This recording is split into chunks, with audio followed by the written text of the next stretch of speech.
ትንሿ ዒድ ብለው ይጠሯታል። ይሄ ከሸርዓ ጋር አይጋጭም ስንል ምን ማለት ነው? ዒድ መደሰቻ ቀን ዙሩ ይመጣ። ቢስሚላህ ሰላቱ ወሰላሙ ዐላ ረሱሊላህ ሰለላሁ ዐለይሂ ወሰለም። ይህ ሰው ትንሿን ዒድ በመደገፍ ላይ ብዙን ማስረጃዎችን ለማምጣት ብዙ ሲለፋ እየተመለከትነው ነው። እስኪ እያንዳንዳቸውን ያመጣቸውን ነገራቶች በዝርዝር እንመልከታቸው። አንደኛ ሸርዓ ጋር አይጋጭም ስንል ምን ማለት ነው? ዒድ መደሰቻ ቀን ዙሩ ይመጣ፣ በየጊዜው እየዞረ የሚመላለስ ቀን ማለት ነው። በዚያ እሳቢ አድርገ ነው የቋንቋዊ ይዘቱን ይዘን ወይም ደግሞ ዑርፊ በሆነ አጠራር ተለምዷዊ ሰዎች የተግባቡበት የሆነ አጠራር ይዘን ያ ትንሿ ዒድ ብንለው ሐራም የሰራን አንሆንም፣ ክልክልም አይደለም። ይሄ እንደ ስያሜ ነው። እሺ መጀመሪያ የተደበቀበት መደበቂያው ምንድነው? በቋንቋዊ ትርጉም ነው። ዒድ ብሎ ማለት በየዓመቱ የሚደጋገም ነገር ነው። ስለዚህ እኛም በሸዋል 8 ላይ ዒድ ትንሿን ዒድ ብናከብር ዒድ አልአብራር የደጋጎች የመልካሞች ዒድ ተብላ የምትታወቀዋል ትንሿን ዒድ ብናከብር ምንም ችግር የለውም ከቋንቋዊ አንፃር ከሸሪዓ ሳይሆን። ምክንያቱም ከሸሪዓ ከተባለ ማስረጃ አምጣ እንደሚባል ስለሚያውቅ ነው። ምን ያለው ከቋንቋዊ አንፃር ነው። ከቋንቋዊ ትርጓሜ አንፃር በየዓመቱ የሚደጋገም ነገር ማለት ነው አለ። ግን ሐቂቀተን ይሄ ከቋንቋዊ ትርጉም አንፃር ነው እየተሰጠ ያለው ይሄ ዒድ አይደለም። ምክንያቱም አንደኛ ይሄ ዒድ የመጣው ዒባዳን ታኮ ነው አይደል? አምልኮን ታኮ ነው አይደል? ስለዚህ ይሄ ነገር ዒባዳ ሆኗል፣ አምልኮ ሆኗል። ይሄ ዒድ ትንሿ ዒድ የሚባለው ነገር ወደ ዒባዳ ዙሯል። ምክንያቱም 6ቱን ቀን መጾም ዒባዳ ነው። ከዛም በኋላ 6ቱን ከጾምን በኋላ የ6ቱን ቀን መዝጊያን ያደረግበት አይደለችን? ስለዚህ ዒባዳ ታስቡበታል ማለት ነው። ይሄ ኖርማሊ ባህል ተለምዶ ቋንቋ ብቻ ቢፈለግበት ኑሮ ከዒባዳ ጋር አናያይዘውም ነበር። ይሄው እነሱ ከዒባዳ ጋር አያይዘው ከመጡት በኋላ ለይተው ዒዷን ግን መደምደሚያዋን ግን እንደ ዒባዳ የታሰበች አይደለችም ማለት። እንዴት ይሆናል? ከዒባዳ ጋር አያይዘን አምጥተን ነው በውስጡ ላይ ዒባዳን እየፈጸምን ራሱን የቻለ ዒባዳ ኑሮት ራሱን የቻለ የአከባበር ስርዓት ኑሮት ከዚያም በኋላ ምን አይደለም ዒባዳ አይደለም ሸሪዓዊ የሆነ ሳይሆን ቋንቋዊ የሚል ነው ይላሉ። ይሄ ልክ አይደለም። ሁለተኛ ትልቁ ዒድ እና ትንሹ ዒድ የሚሉት አለ አይደል? ትልቁን ዒድ ታካን የመጣችው አይደል? ትንሹ ዒድ ስለዚህ ትልቁ ዒድ ምንድነው? ዒባዳ ነው፣ አምልኮ ነው አይደለም? ስለዚህ አምልኮ እስከሆነ ድረስ ይሄንን ትልቁን ዒድ ተከትላ የመጣችው ትንሿ ዒድ ትባላለች አላችሁ አይደል? ስለዚህ እቺ ትንሿ ዒድ ትልቁ ዒድ ዒባዳ ሆኖ ትንሿ ዒድ ኢባዳ የማትሆንበት ምክንያት ምንድነው? እንደናንተ ሐሳብ። ምክንያቱም እንትን ብላችሁ ሲፋው ወይም ደግሞ መግለጫው አንድ ነውና መገለጫቸው ትንሿ ዒድ ትልቁ ዒድ ቢለያዩ ትንሽና ትልቅ በሚል ነው እንጂ ሁለቱም ዒድ ናቸው ማለት ነው። ዒድ ሲባል የሚታሰበው ምንድነው? ራሱን የቻለ አምልኮ የታሰበበት የሆነ በዓል ማለት ነው አይደል? ስለዚህ እቺን ትንሿ ዒድ ስትሉ ከትልቁ ዒድ ጋር አያይዛችሁ አንድ አይነት ፍሰት ነው የሚመጣው ወይም ደግሞ አንድ አይነት ትርጓሜ የሚሰጡት እሱም አምልኮዊ የሆኑ ማለት ነው።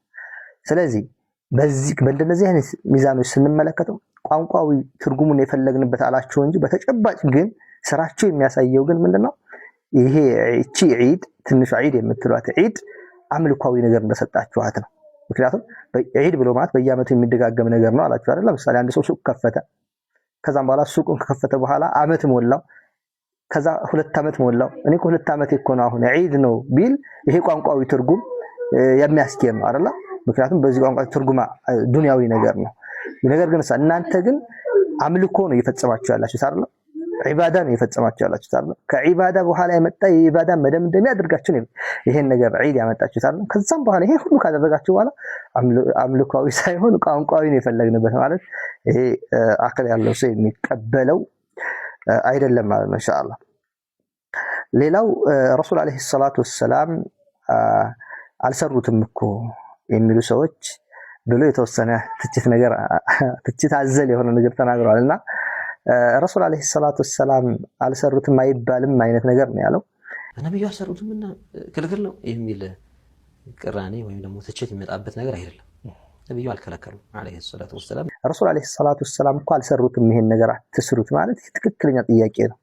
ምክንያቱም እንደ ኡሱል الفقه የኡሱል الفقه ምሁራኖች ኩቱቦቻቸው ላይ እንዳስቀመጡልን الأصل في العبادات التوقيفية አምልኮን በተመለከተ መሰረቱ ምንድነው? መገደብ ነው። በቁርአን በሐዲስ መገደብ፣ ከዛ ውጭ መጨመር አይቻልም። في العبادات በአምልኮዊ በሆኑ ነገራቶች ላይ መሰረቱ ምንድነው?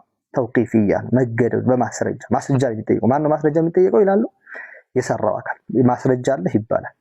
ግን በተቃራኒው والأصل في الأشياء يعني العادات الإباحة ተለምዷዊ ባህላዊ በሆኑ ነገራቶች ኖርማል ዒባዳዊ ባልሆኑ ነገራቶች ግን አስሉ መሰረቱ ምንድነው ኢባሃ ነው የሚፈቀድ ነው ሸሪዓችን የሚከለክል ግልጽ የሆነ ነገር እስካልመጣ ድረስ የሆነ ነገር ለምሳሌ ሰውየው የሆነ ስራ ጀምሮ ብትመለከተው ይሄን ስራው ከዚህ ታይቹ አላቅም ቢድዓ መጣ አንተ ሰው ማስረጃም ጣ ይሄን ስራ ረሱል ለመስራታቸው አይባልም ይሄ ሞባይል ምን ያዝኑ ሞባይል መመልከት እንችላለን ይሄ ሞባይል ረሱል አልተጠቀሙትም እንዴት ተጠቀማለህ አይባልም ምክንያቱም አልአስሉ في الاشياء الاباحه እንደዚህ ዒባዳ ጋር የማይገናኙ የሆኑ ዒባዳ ያልታሰበባቸው የሆኑ ነገራቶች መሰረታቸው ምንድነው ፍቁድነት ነው የተፈቀደ ነው ነገር ግን አልአስሉ في العبادات التوقيفيه በተቃራኒ ዒባዳ የተፈለገባቸው ነገራቶች ደግሞ ምንድናቸው ማስረጃን የሚሹ ናቸው አምጣ ማስረጃ ዒባዳ ከሆነ ትባላለህ ስለዚህም ነው ቀደም ዒባዳ ሳይሆን በቋንቋ ደረጃ ነው ይላል ከዛሳ ደግሞ መልካም ስራዎችን ሰሩባቸዋል አለ ኸይር ነገሮችን ያድርጉባቸው ወደ አላህ ይቃረቡባቸዋል አለ ወደ አላህ የምትቃረቡ እኮ ዒባዳ በሆነ ነገር ስለዚህ على كل حال ግን በቋንቋዊ ደረጃ በባህል ደረጃ አታከኩት እንጂ ሐቂቃ ምንድነው ዒባዳ ነው አምልኮ ነው እየተፈጸመ ያለው እቺም ትንሹ ዒድ ሲባልም አምልኮ ነው እየተፈለገበት ያለው ለዛም እኮ ነው ሸሪዓዊ አይፈቅደውም ሲባል የሚገነፍሉት ለምን አይፈቅደውም ኸይር ነገር አይደል እንደተሰራበት ዒባዳ ግን እንደተፈጸመበት የሚሉት እኮ ለዚያ ምን ስላደረጉት ነው ወደ አላህ መቃረብ ያደርገው ስለያዙት ነው ሌላው ይሄ ሲያነሳው ዚያራ ጋር አያይዞታል እኔ ጾሜን ጨርሻለሁ አሁን ጊዜ ሰፊ ጊዜ አግኝቻለሁ ቤተሰብ ለዘይር ብሎ ሰው ቢነሳ ላላ ነብዩ በዚህ ሰዓት አልዘየሩም ብለን ያንከለከለ መልካም ቤተሰብ መዘየር የመሳሰሉ ነገራቶች ይሄ የማይገናኝ ነገር ማገናኘት ነው ቤተሰብ ለመዘየር ግዴታ ትንሽ ኢድ ብሎ መደንገግ አለብን የሚል ሸሪዓ የለም በማንኛውም ሰዓት ቤተሰብ መዘየር ይችላል ስድስቱን ቀን ጾሞ ሲጨርስ በስምንተኛው ቀን ስምንተኛው ሸዋል ላይ ሄዶ መዘየር ይችላል ቤተሰብ ግልጽ ነው እንጂ አንድ ሰው የሆነ ቤተሰብ ለመዘየር ወይ ጎረቤት ለመዘየር ወይ ዘመድ ለመዘየር ግዴታ ሸዋል 8 ወይም ትንሿን ዒድ ብለው የሚጠሯትን መጠበቅ አለበት አይባልም ማለት ነው ናም ባጭሩ አምልኮ የሚከናወነው በአላህና በረሱል ትእዛዝ እንጂ በሰዎች ስሜትና ቋንቋዊ ፍልስፍና አይደለም የሚለው መርሐችን ነው ጀዛኩሙላሁ ኸይራን ወባረከላሁ ፊኩም ስለዚህ ትንሿን ዒድ እንጠንቀቅ ነብዩ አለይሂ ሰላቱ ወሰለም ምን ብለዋል من احدث في امرنا هذا ما ليس منه فهو رد በዚህ ጉዳያችን በዲናችን ላይ አዲስ ነገር የጨመረ የሆነ ሰው ያመጣው ነገር ተመላሽ ነው ብለዋል መርዱዱን على صاحبه በባለቤት ባመጣው ላይ ይመለሳል ሸሪዓችን አይቀበለውም ብለዋል ስለዚህ ጥንቃቄ ያስፈልጋል ዲን ነው በዲን እንደፈለግ ልንናገር እንደፈለግ ልንዘባርቅ ከኛ የሚጠበቅ አይደለም። ሰላም አለይኩም ወራህመቱላህ